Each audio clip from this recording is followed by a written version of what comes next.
Well, with a few days left in 2024, the folks in the swamp in Washington, D.C. have said if we don't get this continuing resolution, this CR passed, the government is going to shut down. Now, this CR, which Donald Trump has come out very strongly against, I hope Mike Johnson is up all night circling the wagons, going back to the drawing board. This 1,547-page document is absolutely unacceptable. Now, within this massive document, and for people who say they're all about conserving trees and the environment, this seems pretty wasteful. This could have been done on a post-it note, but nonetheless, you have a salary increase for members of Congress from $174,000 to $243,000 a year. Now, members of Congress, they haven't had a salary increase in about 9 years, and we want good people to be able to serve. There are good people out there, but 99% of the folks in DC, y'all don't deserve a raise. You have run the country into the ground. Also within the CR that they say they need to keep the government open, there is funding for 12 biolabs. Have y'all learned nothing? We saw how the biolabs went last time. Now, my hope is that Donald Trump and Mike Johnson can get together to figure this out. Let's look at page 947 of this CR.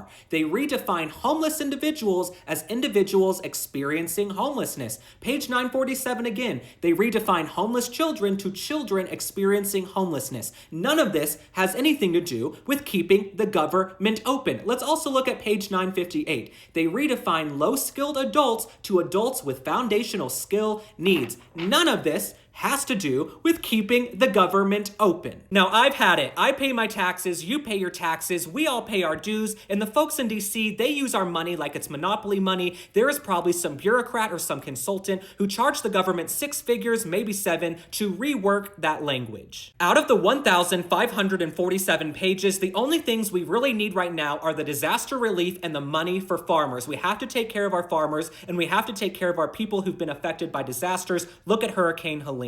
Some of the folks in DC who want to vote yes on this CR, they can't even define what a woman is, but they can change homeless children to children experiencing homelessness. This is a bunch of buffoonery, tomfoolery, and malarkey, and it's why other countries have been laughing at us for years. Our country is currently $36.2 trillion in debt, and we're supposed to expect these members of Congress to have our best interests, to know what to do. I don't really trust y'all. So let's get the money for our farmers, for disaster relief. You could put that to the floor right now. Everything else, it can wait. We are in a lame duck period between the election and the inauguration. We've got about a month to go. Let's give Donald Trump a chance to govern when he gets in there. Right now is not the time to jam through 1,547 pages. I know I keep saying it like a broken record. Just like the women on Hunter Biden's laptop, we are all getting screwed by this CR. Even the notion of a continuing resolution, I don't want to continue what's been absolutely horrible. The country, it's been an utter calamity for the last 4 years. So why do we want to continue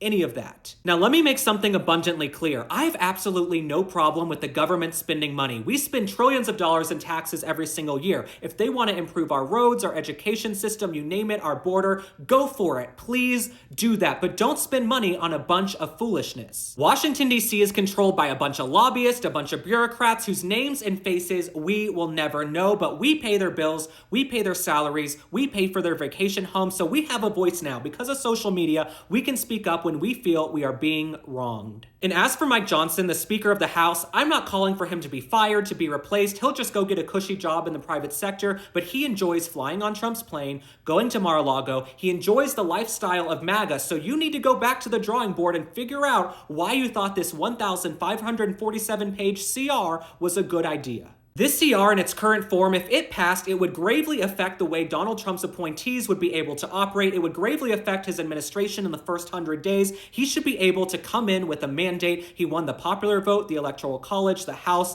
the Senate. This feels like a last-minute effort to undermine him. All right, my friends, thanks for liking and following. Drop a comment. Tell me how you feel about this CR, this continuing resolution. I will see you on the next one. Bye.